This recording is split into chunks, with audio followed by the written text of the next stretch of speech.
tras la finalización del mandato británico en su territorio, fue tomada por las fuerzas sionistas. En la tierra arrebatada a sus habitantes fue fundado en 1948 el Estado de Israel y hasta hoy este Estado sigue colonizando y tomando tierra de los palestinos. Este grupo tiene países muy diferentes, pero lo agrupamos por algunas características similares y por lo profundamente conectados que están estos países. En una generalización bastante permisiva, podemos decir que esta región del mundo entró al siglo XX de manera similar. Todos salieron de un decadente imperio otomano a una época de imperialismo e intervención occidental, y algunas décadas después alcanzaron sus independencias definitivas. Tras este periodo de independencias y hasta la actualidad, la región ha tenido una historia similar: golpes de estado militares, gobiernos del Baas, así como conflictos étnicos y religiosos.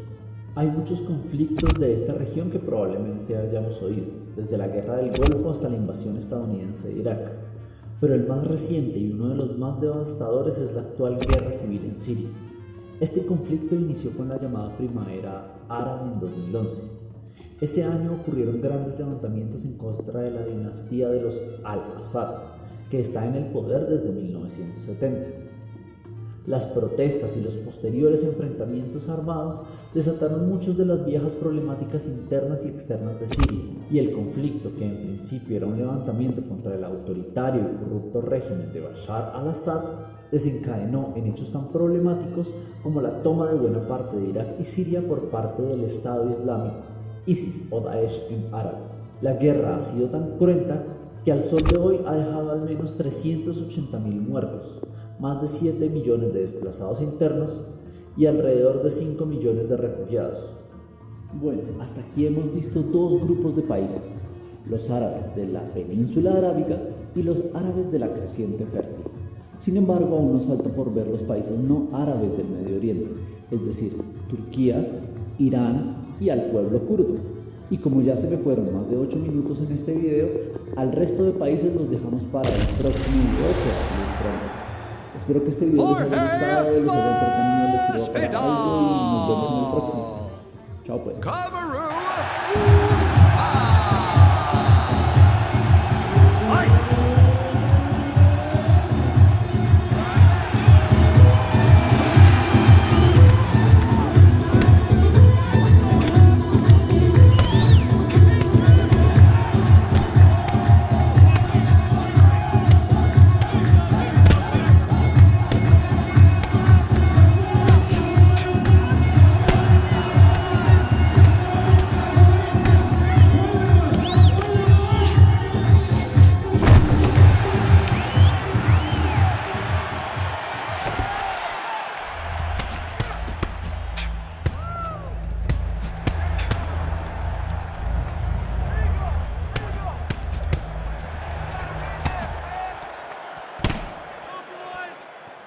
Acosados en lo profundo del bosque. Historia escrita y adaptada por Eduardo Lineal para relatos de rol. Fue siendo muy niño cuando mi padre quiso llevarme a un campamento de Boy Scouts. Había tenido un mal comportamiento en esa época. Nunca imaginé que esa hubiera sido una de las mejores experiencias que tuve siendo un chiquillo de apenas 12 años. Mis padres siempre me apoyaron y tuve compañeros que de todas maneras me ayudaron a aprender muchas cosas. El líder de esa tropa era un ex militar que sabía de supervivencia y de cómo guiar al grupo a tener gratas experiencias, sobre todo en lugares remotos y alejados donde comúnmente llegábamos a acampar. A veces encontrábamos lugares increíbles e insospechados. Y por supuesto era una costumbre de los campamentos contar historias alrededor de una fogata antes de acostarse y después de cenar. Sin embargo, no recuerdo realmente en qué momento fue una de estas historias que superó la realidad. Eso que el hecho de sentarse alrededor de una fogata y tener la suerte de escuchar historias de miedo te diera una sensación de escalofríos y emociones de diferentes maneras. Pero esta historia me dejó marcado. Ya que resultó ser una pesadilla para todos. Había llegado el verano y las clases habían terminado en la escuela. Ese año prometía ser bastante cálido, por lo que ya había un plan para salir a acampar. Íbamos a ir a algún lado de la Sierra Madre de Tamaulipas. Conocíamos varios parajes a los cuales una vez el líder de la tropa nos había llevado junto con otros buenos scouts. Nunca tuvimos un problema realmente, únicamente cumplir con nuestras tareas y tratar de pasarlo bien. El plan era precisamente llegar y buscar un buen terreno elevado para instalar el campamento. Debo decir que en aquella zona las cosas con respecto a la seguridad estaban muy tensas.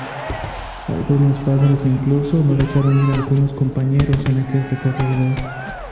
La zona en la cual íbamos a explorar estaba muy cerca de la capital.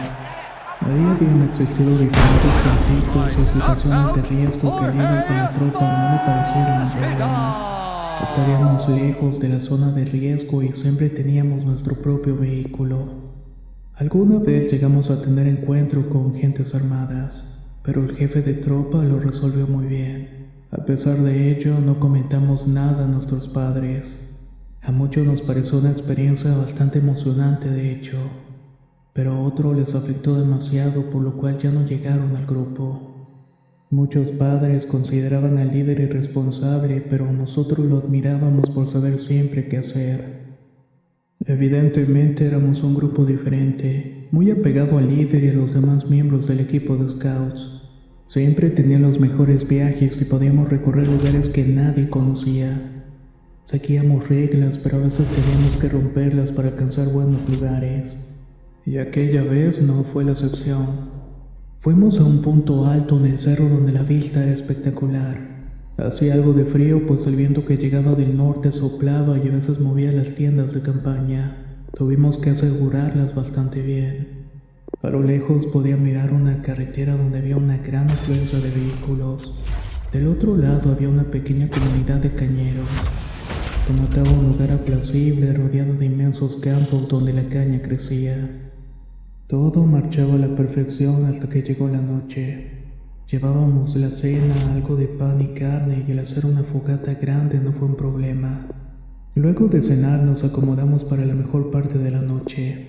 La reunión para escuchar las historias de los líderes de la tropa, en especial las del señor Arias. Él era la persona que lideraba la agrupación. Al haber sido militar tenía distintas historias sobre cómo andar por parte del ejército. Además se había enfrentado a problemas de riesgo y también enfrentarse a situaciones sin explicación.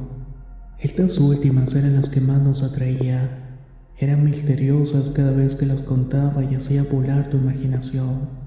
Todo eso resultaba en un momento incómodo y siniestro al mismo tiempo, pero interesante y con la adrenalina a tope. Al escuchar ruidos o situaciones a nuestro alrededor no comprendíamos. Recuerdo que alguna vez nos llegaron a salir animales salvajes que nos hicieron pagar un buen brinco.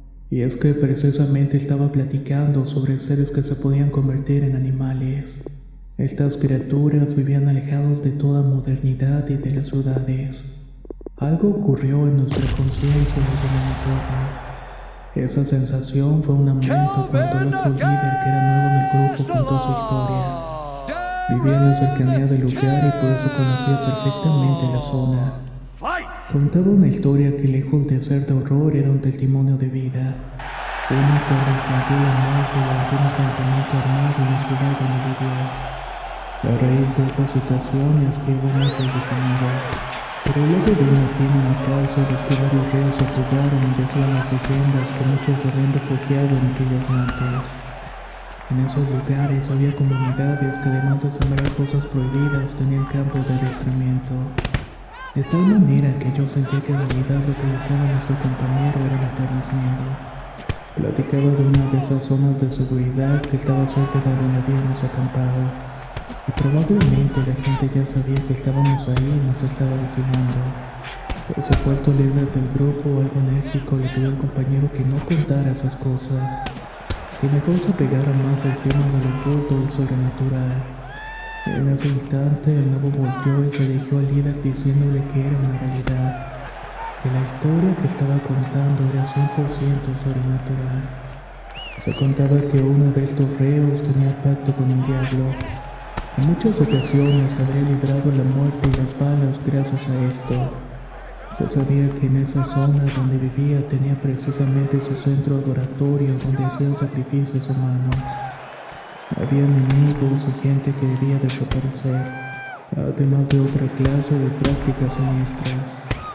Eso era una leyenda muy conocida en aquel lugar. Lo último que se supo de ese hombre fue que al fugarse de la cárcel llegó a un pueblo que no estaba muy lejos de ahí. Luego de beber y saciarse hambre, comenzó a hablar con un hombre que se encontró en una cantina. Salió con este de la misma con la promesa de seguir bebiendo y pasarla bien con algunas mujeres. Pero en vez de eso, aquel reo brujo se lo llevó al monte y lo desapareció. Nadie más volvió a saber de aquel hombre hasta que unos ejidatarios encontraron